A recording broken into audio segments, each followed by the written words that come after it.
Bonjour à toutes et à tous, j'espère que vous allez bien. Toujours un plaisir renouvelé de vous revoir. Mes chers compatriotes, on nous répète que le Bénin est en plein développement. On nous balance des chiffres brillants. Taux de croissance, indicateurs économiques validés par le FMI et la Banque mondiale. Mais moi, je vous pose une question toute simple. Si le pays se développe réellement, pourquoi alors les gens ont toujours aussi faim? Pourquoi les agences bancaires ferment-elles? Pourquoi les files d'attente dans les banques ne cessent de s'allonger? Pourquoi le peuple gémit-il pendant qu'on nous dit que tout va bien?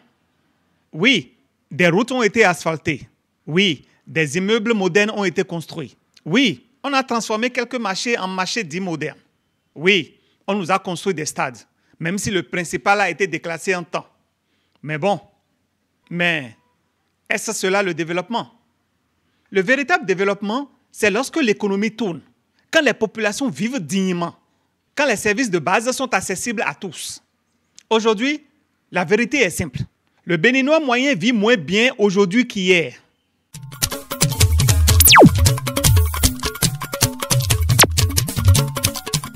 Parlons de faits concrets. Aujourd'hui, des agences bancaires ferment un peu partout dans le pays. À l'époque du passé honteux, comme vous l'appelez si bien, les populations pouvaient faire des opérations bancaires à Covert ou à Abomey. Mais aujourd'hui, dans ce présent très développé que vous nous vendez, il faut parcourir des kilomètres pour retirer son propre argent. 9 km pour ceux qui viennent d'Abomey, 32 km pour ceux qui viennent de Covert. Tous doivent aller à Boïcon. Ceux qui sont à Elakondi doivent parcourir 38 km pour rejoindre Commun, pour effectuer une opération bancaire. Impossible de retirer 5 000 francs aujourd'hui. Le transport vous coûte la moitié du montant. Même à Cotonou, des agences bancaires d'Aïdiedo sont déplacées vers Bedro-Médé, vers le PK14, etc. Et pendant ce temps, le ministre des Finances, Romia de Wadaï, rafle des prix de meilleur ministre de la sous-région. Mais ici encore, je me permets de poser cette question. Avons-nous un problème de trésorerie au Bénin? Monsieur Romia de Wadaï, agentier national, je vous repose la question. Avons-nous un problème de trésorerie au Bénin? Et ce n'est pas tout. Aujourd'hui, si vous n'avez pas toute la journée devant vous, n'allez pas à la banque. Puisque pour effectuer une opération, vous arrivez le matin déjà à 7 h, vous faites la queue comme un écolier. À 8 h, les portes s'ouvrent. Mais une fois à l'intérieur, sur les 5 guichets présents, un seul fonctionne. Si vous êtes trop chanceux, vous y passerez 1 heure. Sinon, c'est 2 heures pour parfois apprendre qu'il y a un problème de connexion. Et entre-temps, la caissière doit faire ses besoins, manger, se repoudrer le nez. Et vous, client, vous devenez un mendiant. Ce n'est même pas comme si c'est votre argent qui est là. Dans d'autres agences, même si vous êtes le premier à venir, on sait d'abord ceux qui sont venus faire un dépôt. Ceux qui déposent l'argent passent avant ceux qui veulent juste retirer. Quant aux distributeurs automatiques, ils sont rares. Et quand ils existent, ils ne fonctionnent presque jamais. Et pourtant, la banque vous prélève chaque mois pour une carte inutilisable. Même les services mobiles sont plus efficaces. Mais là encore, les frais sont excessifs.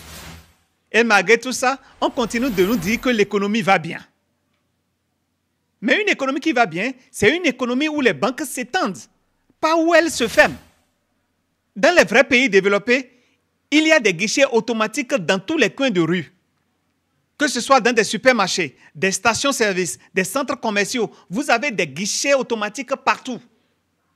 Quand les banques ferment, c'est que l'activité baisse, que le pouvoir d'achat s'effondre, que les gens n'ont plus d'argent à déposer ni à retirer. On n'a pas besoin de faire de grandes études pour comprendre cela. C'est le b.a.-ba. Et que dit des vols mystérieux sur les comptes bancaires? Je vous donne 2 cas. Dame Yvette, cliente à la BOA craquée, a vu 1 million disparaître de son compte. Après enquête, la banque admet qu'un agent, un dénommé Amang Bagidi, a fraudé. Alors la banque l'a licencié. Mais jusqu'à aujourd'hui, la BOA n'a pas remboursé cette dame.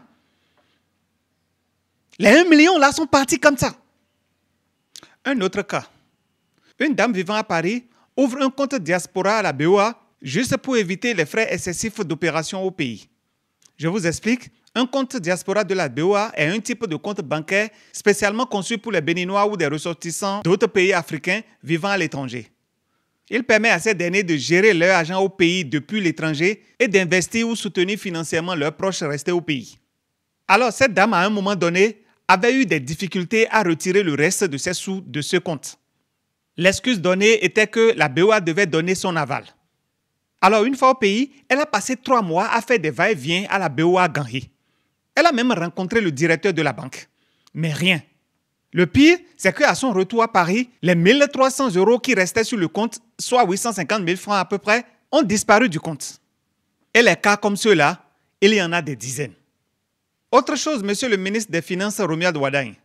Qu'est-ce qui retarde le remboursement des frais de mémoire aux étudiants ayant soutenu leur licence au cours des années académiques 2014-2015 et 2015-2016? Puisque le 2 août 2022, le ministère des Enseignements supérieurs, dans ce communiqué, invitait les étudiants à s'inscrire pour le remboursement de leurs sous. Mais 3 ans plus tard, vous êtes toujours incapable de les rembourser. Les 115 000 francs CFA des étudiants prélevés comme frais de mémoire sont où? Encore une fois, avons-nous un problème de trésorerie au Bénin? Le peuple paie pendant que les puissants fanfaronnent. Ce que nous vivons aujourd'hui, c'est un développement cosmétique. Comme le dirait l'autre, c'est de la brillantine. Puisque ce que nous remarquons, c'est qu'on repeint les façades pendant que l'intérieur s'effondre. On a détruit les entrepreneurs. On a cassé les initiatives privées au nom de réformes. On a passé tout son temps à concentrer les richesses entre les mains de quelques-uns. Et on appauvrit le peuple. On centralise tout. On asphyxie les activités. On a tué tellement de commerces de proximité. Et pendant ce temps, votre gouvernement exhibe des chiffres flatteurs. Vous avez noté, comme moi, que le Programme des Nations Unies pour le développement, le PNUD, a classé le Bénin en tête de performance s'agissant de l'indice de développement humain. Et j'aime commencer par cet indice parce que généralement, quand on parle d'agrégat macroéconomique, on se dit c'est des chiffres, c'est des chiffres. Mais j'ai pris ce premier exemple pour démarrer mes propos pour vous montrer qu'il faut des chiffres pour que la prospérité, le bien-être de la population suivent. Et donc, au sein de l'UMOA, le PNUD, dans son rapport, nous a classés en 2018 et en 2019 comme en tête de performance sur l'indice de développement humain. Vous savez que le Bénin a été, en Afrique, le premier pays à faire une émission obligataire de type eurobond en euros. Lors de la dernière Assemblée générale annuelle de la BAD, le Bénin, pour la première fois de son histoire, a obtenu le prix du meilleur ministre des Finances. Quand on quitte l'Afrique, on se positionne au niveau global, on voit que de plus en plus, quand les grandes institutions internationales cherchent à prendre des modèles en Afrique, on pense au Bénin. Regardez, dans ce contexte-là, nous avons fait 7,5% de croissance en 2024. Mais vous savez quoi? Ces chiffres-là, ils ne remplissent pas les marmites. Ils ne mettent pas le pain sur la table. Les Béninois n'en peuvent plus. Ils le souffrent. Ils ne croient plus aux chiffres importés des bureaux climatisés. Parce que vos chiffres ne reflètent pas leur quotidien. La réalité, la vraie, c'est que les prix montent, les revenus baissent, les entreprises ferment. C'est sous le régime de la rupture que beaucoup de jeunes Béninois ont commencé par fuir, par prendre des routes mortelles de la Libye, de l'Algérie, etc., dans l'espoir de traverser la Méditerranée. Et ça, c'est votre développement? Il y a encore quelques années, lorsqu'on parlait des jeunes Africains qui mouraient dans la Méditerranée par ceux ayant pris des bateaux de fortune pour se rendre en Europe, on parlait plus des Sénégalais, des Maliens, etc., mais jamais des Béninois. C'est sous la rupture que les Béninois ont gonflé ce nombre. Alors non, ce n'est pas parce qu'on construit des routes qu'un peuple est heureux. Ce n'est pas parce qu'on a repeint un stade qu'un pays est développé. Le vrai développement, c'est celui qu'on voit dans les poches, dans les plats, dans les écoles, dans les hôpitaux, etc. Et ce développement-là, au Bénin, il n'est pas encore là.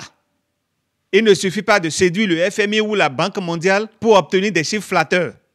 Au Sénégal, sous Macky Sall, c'était pareil. Aujourd'hui, on découvre des dettes qui ont été cachées avec la complicité du FMI.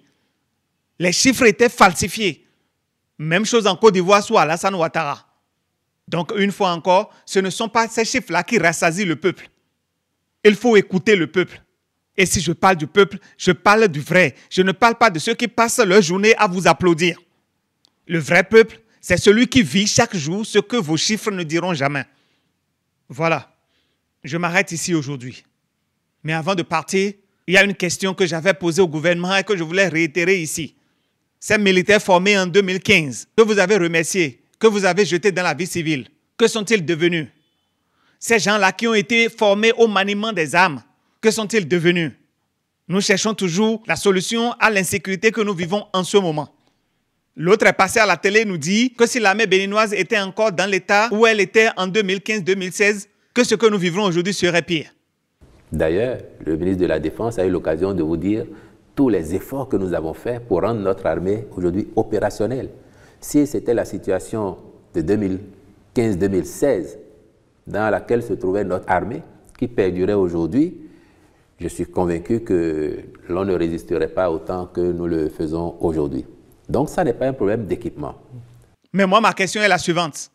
N'est-ce pas vous qui avez gelé le recrutement dans l'armée?